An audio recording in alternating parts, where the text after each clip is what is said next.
Hello everyone, welcome to Simply Crack. आप सबको पता है कि सीजीएल 2023 में जीके जीएस की कितनी ज़्यादा इंपॉर्टेंस है। अगर आपको 4600 ग्रेड पे की जॉब चाहिए तो आप ये मान के चलो कि आपको एटलीस्ट 10 से 15 क्वेश्चंस करेक्ट करने ही पड़ेंगे जीके के सेक्शन में। जीके जीएस के लिए एग्जैक्ट स्ट्रैटेजी क्या होनी चाहिए वो इस वीडियो में मैंने एक एक पॉइंट कवर किया है बहुत ही कॉम्प्रिहेंसिवली। तो आप इस वीडियो को पूरा सुनना, उसमें से क्या चीज़ें आप इंप्लीमेंट करते हो नहीं करते हो वो अलग बात है, बट आप एक बार समझो कि मैं आपको क्या बताने की कोशिश कर रहा हूँ। तो चलिए वीडियो शुरू करते हैं। जीके जीएस के सेक्शन में मेनली 3 प्रॉब्लम्स होती है एस्पिरेंट को। सबसे पहला कि सिलेबस बहुत ही बड़ा होता है। उसके बाद जो भी आप पढ़ते हैं उसको रिटेन नहीं कर पाते, रिवीजन मुश्किल होता है, याद नहीं रहता जो भी आप पढ़ रहे हैं। और लास्ट में जो सबसे बड़ी प्रॉब्लम है वो ये है कि आप कितनी भी पढ़ाई कर लो, इस सेक्शन में कितना स्कोर करके आओगे ये किसी को नहीं पता, और अनसर्टेन सी सिचुएशन रहती है इसमें। सिलेबस और रिटेंशन के बारे में बताने से पहले ये जो थोड़ा अनसर्टेन पार्ट है ना जीके जीएस का, उसके बारे में डिस्कस कर लेते हैं। देखो, सबसे पहली बात तो आप ये समझो कि कोई भी टॉपर अगर आपको ये बता रहा है कि एग्जाम में उसने जीके के सेक्शन में 22 क्वेश्चन करेक्ट कर दिया आउट ऑफ 25, या 20+ क्वेश्चंस भी करेक्ट कर दिया आउट ऑफ 25 क्वेश्चंस, तो ये मान के चलो कि वहाँ पे एक लक फैक्टर इनहेरेंटली इन्वॉल्व है। उस बंदे की किस्मत बहुत अच्छी रही होगी कि वो इतना अटेम्प्ट कर पाया, क्योंकि इतना अटेम्प्ट करने के लिए ना कोई स्ट्रैटेजी हो ही नहीं सकती। ये किसी भी स्ट्रैटेजी से आप 20+ अटेम्प्ट नहीं कर सकते। आपका दिन उस दिन अच्छा होना चाहिए, आपकी किस्मत उस दिन अच्छी होनी चाहिए। तो एक सिंपल सी बात समझने के लिए यहाँ ये है कि जीके में आप सब कुछ कवर नहीं कर सकते। आपका जो प्लान है, आपने जो स्टडी प्लान बनाया है, आपने जो टारगेट बनाया है, आप उसको फॉलो करो। उसके अलावा आप बाकी सब भगवान पे छोड़ दो। अब बात करते हैं जीके जीएस का जो बड़ा सा सिलेबस है, इस प्रॉब्लम को कैसे टैकल करना है। देखो, जीके का जो सिलेबस है ना वो बहुत बड़ा है, इसमें कोई बाउंड्री नहीं है। आप जो हिस्ट्री यहाँ पढ़ रहे हो, मॉडर्न हिस्ट्री, एंशिएंट हिस्ट्री, किसी ने उस पर ग्रेजुएशन की है, किसी ने उसमें मास्टर्स किया है, किसी ने उसमें पीएचडी करी है, तो आप देखो कि सेम ही सब्जेक्ट है, सेम ही टॉपिक है, बट कोई एंड नहीं है कि आप कितना पढ़ो, उसमें क्या पढ़ो। तो सबसे पहले आपको जीके की पढ़ाई शुरू करने से पहले अपने लिए बाउंड्री सेट करनी पड़ेगी कि आप कितना पढ़ने वाले हो और कितना नहीं पढ़ने वाले हो। ये जो बाउंड्री है ना, ये बहुत ही इंपॉर्टेंट है जीके की प्रिपरेशन में। अब एसएससी सीजीएल में जीके का जो सेक्शन है वो 3 पार्ट्स में डिवाइडेड है। एक जो आपके सब्जेक्ट से क्वेश्चन आते हैं, दूसरा जो स्टैटिक का पार्ट होता है जिससे क्वेश्चंस आते हैं, और तीसरा जो करंट का पार्ट होता है। यहाँ पे मैंने इकोनॉमिक्स को इंक्लूड नहीं किया है, क्योंकि इकोनॉमिक्स में जो क्वेश्चंस आते हैं वो जनरली करंट अफेयर्स से कवर हो जाते हैं। इसके अलावा जो 2-3 इंपॉर्टेंट टॉपिक्स है, जैसे 5 ईयर प्लान हो गया, मॉनेटरी पॉलिसी होगी, तो ये मैंने आपको नीचे जब टॉपिक वाइज वेटेज मैं आपको बताऊंगा उसमें मैंने आपको बता दिया है कि आपको क्या पढ़ना चाहिए। अब जीके के सेक्शन में आपको क्या पढ़ना है, कितना पढ़ना है, और आप एक बाउंड्री कैसे सेट कर सकते हो, इसको समझने के लिए आपको ये समझना पड़ेगा कि सीजीएल 2022 में कैसा पेपर आया था। अब यहाँ पे आप वेटेज देख सकते हैं अलग अलग टॉपिक्स का। टियर 1 के शिफ्ट का वेटेज ये रहा, और टियर 2 के जो 6 शिफ्ट्स हुए थे उसका वेटेज ये रहा। अब आप यहाँ देख सकते हैं मैंने स्टैटिक और करंट अफेयर्स को येलो से हाईलाइट कर रखा है। स्टैटिक और करंट अफेयर्स का प्रीलिम्स में वेटेज ऑलमोस्ट 50% का था, लेकिन मेंस में वेटेज आया ही नहीं, मतलब क्वेश्चंस आए ही नहीं। स्टैटिक में 3 ही क्वेश्चन पूछे गए और करंट अफेयर्स के भी 3, लेकिन करंट अफेयर्स से भी जो क्वेश्चन पूछे गए हैं वो काफ़ी इरेलीवेंट है। 2015 के क्वेश्चन भी उठा के पूछा है आपसे, 2021 के भी क्वेश्चन पूछे हैं उन्होंने उठा के। तो इसीलिए ये जो करंट अफेयर्स का पोर्शन है ये भी थोड़ा इरेलीवेंट रहा सीजीएल 2022 के मेंस में। और स्टैटिक में भी जो आर्ट एंड कल्चर के क्वेश्चन थे वो बिल्कुल नहीं आए, तो ये भी थोड़ा इरेलीवेंट रहा। तो इस चीज़ से मैं आपको ये बताना चाह रहा हूँ कि स्टैटिक और करंट अफेयर्स में बहुत ज़्यादा टाइम इन्वेस्ट करके आपको रिटर्न ऑन इन्वेस्टमेंट नहीं मिलेगा, आपका ज़्यादा फायदा नहीं है। तो स्टैटिक में जो लिमिटेड टॉपिक्स हैं करने के इंपॉर्टेंट, वो मैंने आपको नीचे बताए हैं, वो आपको करने हैं। और करंट अफेयर्स में आपको इंपॉर्टेंट करंट अफेयर्स पढ़ना है, कैसे पढ़ना है वो सोर्सेज भी मैं आपको बताऊँगा। बाकी आप पॉलिटी, हिस्ट्री, साइंस, ज्योग्राफी, इन पर फोकस करो, ये आपको ज़्यादा अच्छा रिटर्न देंगे, क्योंकि इनको याद रखना आसान है। आप इनको बार बार रिवाइज कर सकते हो, कॉन्सेप्चुअल है, टाइमलाइंस हैं, तो आपको याद रखने में आसानी होती है। स्टैटिक और करंट अफेयर्स आपको प्योरली रट्टा मारना पड़ता है, तो बहुत मुश्किल है एग्जाम में स्टैटिक और करंट अफेयर्स से जो क्वेश्चंस हैं उनको एक्चुअली याद रख पाना और कर पाना। अब ये मैंने आपको इंपॉर्टेंट टॉपिक्स की लिस्ट दे दी है सब्जेक्ट वाइज। आप इतना भी करके चले जाओ, आप यकीन मानो आप एटलीस्ट 15 क्वेश्चंस तो जरूर करके आओगे एग्जामिनेशन में। इस पीडीएफ को मैं टेलीग्राम चैनल पे भी शेयर कर दूंगा, आप वहाँ से इसे डाउनलोड कर सकते हैं। अब यहाँ पे मैंने आपको हिस्ट्री के इंपॉर्टेंट टॉपिक्स बता दिए हैं। आप हिस्ट्री में ऐसा समझो, अगर आपको हिस्ट्री याद रखनी है तो सबसे इंपॉर्टेंट जो चीज़ है वो है टाइमलाइन। अगर आपको टाइमलाइन नहीं याद है तो आप हिस्ट्री को याद नहीं रख सकते, बहुत ही टफ होता है। सीधा लूसेंट से पढ़ना, उसको रिमेंबर करना बहुत ही मुश्किल है, तो इसीलिए आपको फोकस करना है टाइमलाइन पे।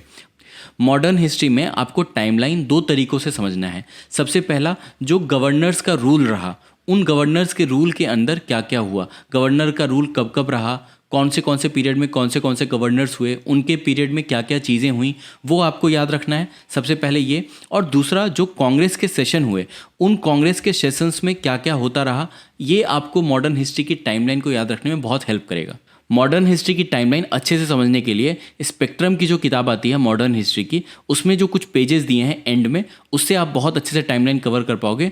एंशियंट हिस्ट्री में टाइमलाइन को समझने के लिए आपको पीरियड समझना पड़ेगा कि कौन से किंगडम या डायनेस्टी का क्या पीरियड रहा, उनमें कौन से रूलर हुए, उन्होंने कैसे कैसे काम किए। तो बेसिकली आप पीरियड के थ्रू और डायनेस्टी के रूलर्स के थ्रू आप एंशियंट हिस्ट्री की टाइमलाइन को याद रख सकते हो। मिडाइवल हिस्ट्री में आपको बहुत ज़्यादा इन डेप्थ नहीं जाना है, आप बेकार में कंफ्यूज हो जाओगे। ये जो मैंने आपको यहाँ पे टॉपिक्स लिखे हैं, आपको सिर्फ इतना ही पढ़ के जाना है मिडाइवल हिस्ट्री में। पॉलिटी एक ऐसा सब्जेक्ट है जिसको आपको पूरा पढ़ना चाहिए और इसमें एटलीस्ट जो बेसिक्स हैं पूरे सब्जेक्ट के, वो आपके क्लियर होने चाहिए। इसके अलावा जो इंपॉर्टेंट टॉपिक्स है वो मैंने यहाँ पे आपको मेंशन कर दिए हैं। इसमें जो आप ये टॉपिक देख रहे हैं, सोर्सेज ऑफ इंडियन कॉन्स्टिट्यूशन, इससे कभी कभार हिस्ट्री में भी क्वेश्चन आ जाता है, तो आप इस टॉपिक को भी बहुत अच्छे से करें।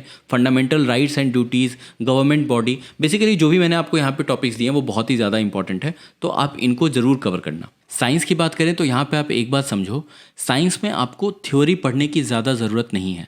आप थ्योरी पढ़ो, लेकिन आपका पूरा फोकस एमसीक्यू पे होना चाहिए। एमसीक्यू पे क्यों? क्योंकि आप थ्योरी पढ़ के भी ये सोचते रहोगे कि क्वेश्चन कहाँ से आते हैं। जनरली साइंस में एप्लीकेशन बेस्ड क्वेश्चंस ज़्यादा आते हैं, मतलब जहाँ पे उस कॉन्सेप्ट का एप्लीकेशन हो रहा होता है वहाँ से क्वेश्चन ज़्यादा पूछे जाते हैं। तो आपको मैंने यहाँ पे इंपॉर्टेंट टॉपिक्स बता रखे हैं, आप सिंपली क्या करो, इन टॉपिक्स को थोड़ा बहुत थ्योरी पढ़ो लूसेंट से, बाकी एमसीक्यू पे आ जाओ। इसी तरह आप स्टैटिक जीके और इकोनॉमिक्स के इंपॉर्टेंट टॉपिक्स आप यहाँ देख सकते हो। इनको आपको कहाँ से कवर करना है, इसके लिए क्या सोर्सेज होने चाहिए, वो मैं आपको बताता हूँ। सबसे पहले बात करते हैं स्टैटिक की। स्टैटिक में दो चीज़ें हैं, एक आर्ट एंड कल्चर और दूसरा इंपॉर्टेंट टॉपिक्स जो मैंने आपको अभी ऊपर बताया। आर्ट एंड कल्चर में टीसीएस का बहुत ही फेवरेट टॉपिक रहा है ये, बट सीजीएल 2022 में इससे क्वेश्चंस देखने नहीं मिले थे, लेकिन आप फिर भी इसको करके जाना। आर्ट एंड कल्चर में 3 टॉपिक्स हैं, dances, fairs and festival, musical instruments and gharanas. Dance और फेयर एंड फेस्टिवल, इसकी बहुत ही कॉम्प्रिहेंसिव वीडियो चैनल पे है, इसका लिंक मैं डिस्क्रिप्शन में दे दूंगा, आप उसको देख सकते हैं। एसएससी के लिए वो सफिशिएंट है, उससे ज़्यादा आपको पढ़ने की ज़रूरत नहीं है। म्यूजिकल इंस्ट्रूमेंट और घरानाज, इसकी वीडियो आपको प्रीलिम से पहले मिल जाएगी इसी चैनल पे। और आप में से काफ़ी सारे लोग फोल्क डांसेस की निमोनिक्स वाली वीडियो के लिए कह रहे थे, तो इस पर भी काम चल रहा है, प्रीलिम से पहले इसको भी कंप्लीट कर दिया जाएगा। अब स्टैटिक के इंपॉर्टेंट टॉपिक्स को कवर करने के लिए एक बुक है स्टैटिक जीके की, रोजगार विद अंकित यूट्यूब चैनल है, बहुत ही पॉपुलर यूट्यूब चैनल है, उनकी ये किताब है। ये बहुत ही अच्छी किताब है, इसका लिंक मैं आपको डिस्क्रिप्शन में दे दूंगा, आप इसको खरीद सकते हैं। इससे आप स्टैटिक जीके के सारे इंपॉर्टेंट टॉपिक्स कवर कर पाएंगे। अब बात करते हैं सब्जेक्ट्स के लिए, history, science, polity, geography, economics, इसके लिए आपके सोर्सेज क्या होनी चाहिए। तो मैंने आपको वीडियो के स्टार्टिंग में ही बताया था कि आपको अपनी बाउंड्री सेट करनी है, और ये जो बाउंड्री आप यहाँ देख रहे हैं उसमें सिर्फ 2 चीज़ें होनी चाहिए, एक लूसेंट और दूसरा पिनैकल। अगर आप एक बिगनर हो तो आपका काम सिर्फ इतना है कि जो मैंने आपको ऊपर इंपॉर्टेंट टॉपिक्स बताए उसको आपको लूसेंट से पढ़ना है, और पिनैकल की जो प्रीवियस ईयर क्वेश्चंस की बुक आती है एसएससी की, उसको आपको बार बार रिवाइज करना है, उसमें जो एक्सप्लेनेशन दिए हैं उनको भी पढ़ना है। इतने से आपका काम हो जाएगा जीएस में, इससे ज़्यादा आपको करने की ज़रूरत नहीं है। वीडियो मैं रेफ़र नहीं कहूँगा आपको करने के लिए, क्योंकि अगर आप कोई वीडियो कोर्स लेते हो तो उसमें आपका बहुत ज़्यादा टाइम जाता है। वीडियोज़ आप रेफरेंस के लिए यूज़ करो, अगर आपने कोई कोर्स लिया भी है तो भी कोई फ़र्क नहीं पड़ता, आप वो वीडियो देख लो और उसके बाद आप वापस आके इस लूसेंट और पिनैकल को कवर करो, क्योंकि जब तक आप ये नहीं करोगे तब तक आप उसको रिवाइज नहीं कर पाओगे, वीडियो से आप रिवीजन नहीं कर सकते। इसीलिए अपना बाउंड्री सेट करो, ये बाउंड्री है आपकी लूसेंट और पिनैकल की, इतना आप कवर कर लो, आपका यकीन मानो बहुत अच्छे नंबर से एग्जाम क्लियर होगा। अब अगर आप एक रिपीटर हो जिसके पास पढ़ने के लिए ज़्यादा कुछ बचा नहीं है मैथ, रीजनिंग, इंग्लिश में, तो भी आप ये समझो कि लूसेंट और पिनैकल तो आपका बेस बुक रहेगा ही। इसके अलावा आप हिस्ट्री और साइंस में घटना चक्र को फॉलो कर सकते हो। हिस्ट्री और साइंस अगर आप घटना चक्र से कवर करते हो तो आपको टाइम बहुत लगेगा इसको कवर करने में, लेकिन आप यकीन मानो इसमें आपको रिटेंशन भी बहुत अच्छा होगा। मतलब अगर आप घटना चक्र पढ़ रहे हो तो एमसीक्यू के थ्रू आप पूरा सब्जेक्ट समझ सकते हो, चाहे वो हिस्ट्री हो, चाहे साइंस हो, चाहे कोई और भी सब्जेक्ट हो, लेकिन हिस्ट्री और साइंस आप बहुत अच्छे से समझ पाओगे। और ऐसा करके अगर आप एग्जाम में 2 क्वेश्चन या 3 क्वेश्चन भी एक्स्ट्रा बना पाते हो तो ये वर्थ है। 10 नंबर का मतलब आप ऊपर में समझ सकते हो, 4600 ग्रेड पे की जॉब है। तो अगर आपके पास टाइम है तो मैं आपको डेफिनेटली कहूँगा कि आप घटना चक्र की बुक से पढ़ना शुरू करो। इसमें सबसे पहले आपको पीडीएफ मिल जाएगी टेलीग्राम ग्रुप्स में, आप पहले उससे पढ़ के देखो, अगर आपको समझ में आता है, फ़ायदा नज़र आता है, आप तब बुक लेना या आप पीडीएफ से भी कंटिन्यू कर लेना। और अगर आपने जीके पहले से पढ़ रखी है तो आप वन लाइनर जो जीके की बुक आती है वो ले सकते हो। इससे आपको रिवीजन में काफ़ी हेल्प मिलती है। अगर आप हिंदी मीडियम से हैं तो आप रुक्मिणी पब्लिकेशन की ये वाली किताब ले सकते हैं। इसमें बुक में स्टार्टिंग में आपको 2022 में जितने भी क्वेश्चंस आए हैं अलग अलग एग्जाम्स के, वो सारे आपको मिल जाएंगे जीके जीएस के। इसके अलावा जितने इंपॉर्टेंट क्वेश्चंस हैं अलग अलग एग्जाम्स में पूछे गए अभी तक, वो आपको इसमें मिल जाएंगे। अब बात करते हैं करंट अफेयर्स की। देखो, करंट अफेयर्स का जो वेटेज है एग्जामिनेशन में, उसमें अगर आप इसको डेली पढ़ते हो तो आप यकीन मानो ये एक टाइम वेस्ट है। आपको डेली करंट अफेयर्स नहीं पढ़ना है। मेरे हिसाब से आपको मंथली पीडीएफ्स पढ़ना चाहिए अगर आप पढ़ना चाहते हैं। इसके अलावा जो बेस्ट सोर्स होगा करंट अफेयर्स का, वो होगा जो एनुअल मैगजीन्स आती हैं, जो वार्षिकांक होते हैं, वो बेस्ट सोर्स हैं। आपको उसी को फोकस करना है। सपोज करो जुलाई में आपका एग्ज़ाम होना है और आप कोई मैगज़ीन ले आते हो अभी, एनुअल मैगज़ीन, तो उसमें जो न्यूज़ होगी वो जून 2022 ऑनवर्ड्स होगी, जो कि इररिलेवेंट है आपके लिए। आपको करना क्या है, जुलाई में अगर आपका एग्ज़ाम होने वाला है तो आप इससे 15-20 दिन पहले जून में जाके ईयरली करंट अफेयर्स की बुक खरीद के ले आना, और उससे जब आप पढ़ाई करोगे तो वो रिलेवेंट होगा एग्जामिनेशन के लिए। तब तक के लिए आप जनवरी 2023 से जो मंथली पीडीएफ्स अलग अलग प्लेटफॉर्म की हैं, चाहे वो स्टडी आईक्यू की हो, चाहे वो इंडोलोगस की हो, चाहे वो अफेयर्स क्लाउड की हो या ऑलिव बोर्ड की हो, आप किसी भी सोर्स को उठा के आप जनवरी 2023 ऑनवर्ड्स आप मंथली पीडीएफ से करंट अफेयर्स कंप्लीट करते रहो। उतना सफिशिएंट है। उसके बाद जब आपका टाइम आएगा, एग्जाम का टाइम आएगा, तो आप ईयरली करंट अफेयर्स वाली मैगजीन्स पे शिफ्ट कर जाना। ईयरली करंट अफेयर्स के सोर्स के लिए आप रुक्मिणी पब्लिकेशन या स्पीडी, दोनों में से कोई सी भी किताब ले सकते हो। आप स्टॉल पे जाओ, बुक स्टॉल पे जाने के बाद आपको जो बुक अच्छी लगती है आप वो बुक पिक कर सकते हो। लेकिन इसमें आपको ध्यान ये रखना है कि आपको जो करंट अफेयर्स पढ़ना है वो टॉपिक वाइज पढ़ना है। मतलब एक साथ आपको सारे अवार्ड्स पढ़ने हैं, फिर एमओयू एग्रीमेंट्स पढ़ने हैं, फिर अपॉइंटमेंट्स, ऐसे करके आपको टॉपिक वाइज कवर करना है करंट अफेयर्स। अब बात करते हैं जीके जीएस सेक्शन में जो याद नहीं रहने की प्रॉब्लम होती है, जो भी पढ़ा हुआ है आपने उसको, तो उसके लिए क्या सॉल्यूशन है। तो देखो, सबसे पहली चीज़ है कि थ्योरी से आपको रिटेंशन नहीं आता, मतलब बहुत मुश्किल होता है चीज़ें याद रखना। तो आपको मल्टीपल चॉइस क्वेश्चंस के थ्रू ही प्रैक्टिस करनी पड़ेगी, और इसके लिए मैंने आपको बहुत सारी बुक्स बताई हैं, चाहे पिनाकल हो, चाहे घटना चक्र हो। आप उनसे एमसीक्यू के थ्रू प्रैक्टिस कर सकते हो। जब आप मल्टीपल चॉइस क्वेश्चन सॉल्व करते हो ना, तो आपको फैक्ट्स भी याद रहते हैं सब्जेक्ट्स के, और आपको टाइमलाइन भी याद हो जाती हैं। बहुत सारी चीज़ें हैं जो आप एमसीक्यू से कवर कर सकते हो और आप याद रख सकते हो, जो आप सिर्फ थ्योरी करोगे तो आप भूल जाओगे। इसके अलावा आपको रिवीजन पे फोकस करना है। रिवीजन से मेरा मतलब ये है कि आप में से बहुत सारे लोग जब आप थ्योरी पढ़ते हो तो आप सोचते हो कि आपको सारी ही चीज़ें याद होनी चाहिए, तो आपको बिल्कुल याद नहीं करना है।